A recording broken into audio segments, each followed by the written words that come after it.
ഊർജ്ജസ്വലമായ പ്രവർത്തനം നടത്തിക്കൊണ്ടാണ് Uralungal cooperative സൊസൈറ്റിയെ, labour contract സൊസൈറ്റിയെ വളർത്തിയെടുത്തത്. നമുക്കറിയാം, കേരളത്തിലെ സർവ്വതല സ്പർശിയായ മേഖലയിൽ IT ഉൾപ്പെടെ ഊരാളുങ്കൽ ലേബർ കോൺട്രാക്ട് സൊസൈറ്റി ഫലപ്രദമായി അതിൻ്റെ സാന്നിധ്യം അറിയിച്ചിട്ടുണ്ട്. അദാനിയോട് മത്സരിച്ചുകൊണ്ടാണ് കൺസ്ട്രക്ഷൻ മേഖലയിൽ നമ്മുടെ നാഷണൽ ഹൈവേ 66 തുടക്കം കർണാടകത്തിൻ്റെ അതിർത്തിയായ തലപ്പാടി മുതൽ കാസർഗോഡ് കഴിഞ്ഞ് തൃക്കള വരെ ആ വലിയ റീച്ച് ഊരാളുങ്കലിന് ലഭിച്ചത്. കാലാവധിക്ക് മുമ്പ് ആദ്യമായിട്ട് കേരളത്തിൽ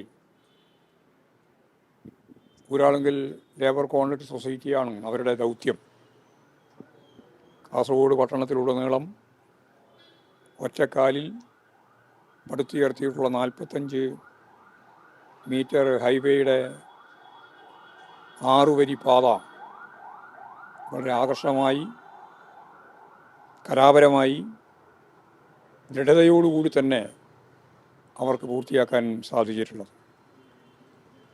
ഞാനൊരു ഉദാഹരണം പറഞ്ഞു എന്ന് മാത്രമേ ഉള്ളൂ. സഹകരണ മേഖലയിൽ ഫലപ്രദമായി ഇടപെട്ട്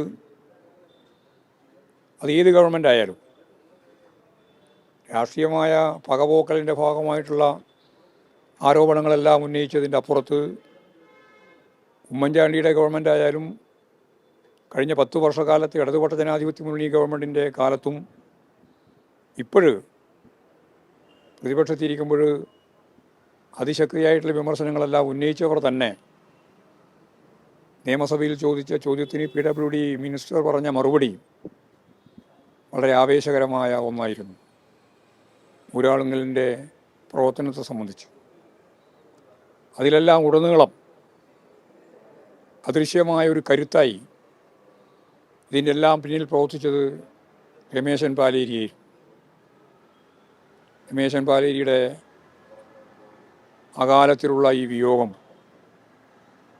കേരളത്തിലെയും ഇന്ത്യയിലെയും സഹകരണ പ്രസ്ഥാനത്തിൻ്റെ ഭാഗമായിട്ട് നിൽക്കുന്ന ഓരോരുത്തർക്കും വികസന പ്രവർത്തനങ്ങളുമായിട്ട് ബന്ധപ്പെട്ട് നടത്തിയ എല്ലാ പ്രക്രിയക്കകത്തും ഇടപെട്ടുകൊണ്ട് നടത്തിയിട്ടുള്ള സേവനവും, നേരത്തെ പറഞ്ഞതുപോലെ IT ഉൾപ്പെടെയുള്ള മേഖലയിൽ നടത്തിയിട്ടുള്ള, നേരത്തെ ചൂണ്ടിക്കാണിച്ച പോലെ സർവ്വതല സ്പർശിയായ മേഖലയിൽ ഇടപെട്ടുകൊണ്ടുള്ള സഹകരണ പ്രസ്ഥാനത്തിൻ്റെ മാതൃക അതായിരുന്നു ഊരാളുങ്കലിൻ്റെത്.